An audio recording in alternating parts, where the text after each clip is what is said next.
Bonjour à toutes et à tous et bienvenue dans ce nouveau numéro de Crispy News, la revue de presse des étudiants d'Audencia Sciences Com. Nous nous retrouvons aujourd'hui dans cette édition spéciale sur la communication et les médias en compagnie de Floriane Bourriot, spécialiste médias. Bonjour Floriane. Bonjour Charline. Dans l'actualité de ce lundi 25 novembre, Stadia, la plateforme de jeux vidéo imaginée par Google, lance la révolution du cloud gaming. Nous verrons en deuxième partie de cette revue de presse les publicités sexistes qui sont en constante augmentation et dénoncées sur les réseaux sociaux. Le 19 novembre à 17h et dans 14 pays, dont la France, a été lancée la plateforme de jeux vidéo Stadia, sur laquelle 12 jeux sont déjà mis en vente. Google a ainsi lancé la révolution du cloud gaming. Pouvez-vous nous en dire plus, Floriane ?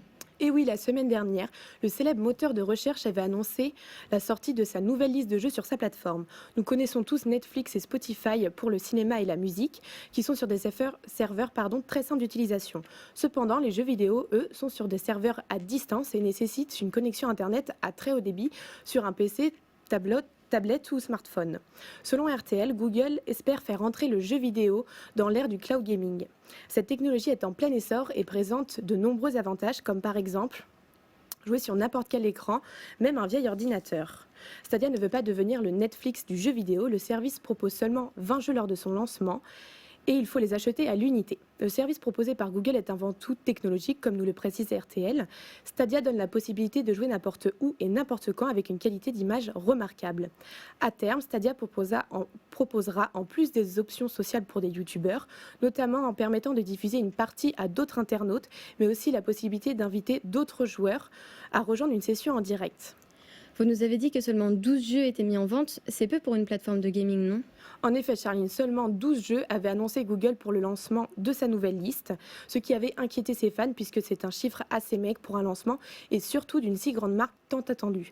Nous pouvons donc dire heureusement que Google a communiqué pour son lancement et a pu de se faire rectifier le tir et ajouter 10 nouveaux jeux pour 2020.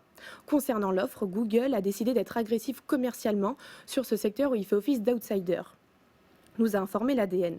Le groupe propose un ensemble baptisé Édition Fondateur, comprenant un équipement complet. L'ensemble de ce pack a une valeur de 129 €. Une campagne de Google qui n'a pas fini de nous surprendre. On poursuit sur une toute autre communication, celle via les publicités, et elle fait débat. D'après l'ADN qui a épluché les plaintes déposées auprès du jury de déontologie publicitaire, nous avons pu voir qu'il y a énormément de sexisme et de représentation qui dégradent l'image de la femme dans les publicités en général. Alors Floriane, la représentation du corps féminin est-elle réellement en train de devenir un outil de marketing ? Depuis ces 3 dernières années, les plaintes déposées évoquant des messages sexistes sur le digital et le print ne cessent d'augmenter. Le CSA fait le même constat en publicité TV. Il y a volontairement mis des stéréotypes de genre dans les publicités. L'association française RAP Résistance à l'agression publicitaire de loi 1901 a été créée dans le but de lutter contre les effets négatifs de la publicité. Aujourd'hui, le seul organe de contrôle de la publicité est l'autorité régulation professionnelle de la publicité, l'ARPP. J'imagine donc qu'il y a d'autres moyens mis en place en plus des actions de l'ARPP ?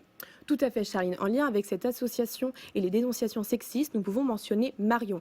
Avec ses 27 000 abonnés sur les réseaux sociaux, cette jeune femme est devenue une référence féministe sur la toile grâce à son compte Pépite Sexiste. Grâce à ces dénonciations, plus d'une trentaine de publicités ont été supprimées, nous a informé l'Express. Elle raconte que les gens sont indignés devant certaines publicités et l'avertissent grâce à son compte Pépite Sexiste. Ce compte, c'est comme une plateforme pour qu'elle relaie par la suite ce que les personnes n'osent pas dire à voix haute. Cela fait maintenant 2 ans depuis la création du hashtag MeToo et il y a toujours ce problème de sexisme malgré de nombreuses initiatives. Selon l'ADN, en termes d'images véhiculées, un projet a été créé, Visual Diet, qui se bat pour des campagnes de communication plus représentatives et plus équilibrées, en proposant des instructions pratiques aux annonceurs et à leur agence. Et oui, et nous attendons tous de voir l'évolution de ces publicités dans les années à venir. C'est ainsi que s'achève cette revue de presse. Merci Floriane pour toutes ces analyses. J'ai été ravie de vous accueillir sur notre plateau. Et merci à toutes et à tous de nous avoir suivis. C'était Crispy News, la revue de presse des étudiants d'Audencia Sciences Com. Je vous donne rendez-vous la semaine prochaine pour un nouveau numéro. Et en attendant, toute l'équipe vous souhaite une excellente semaine.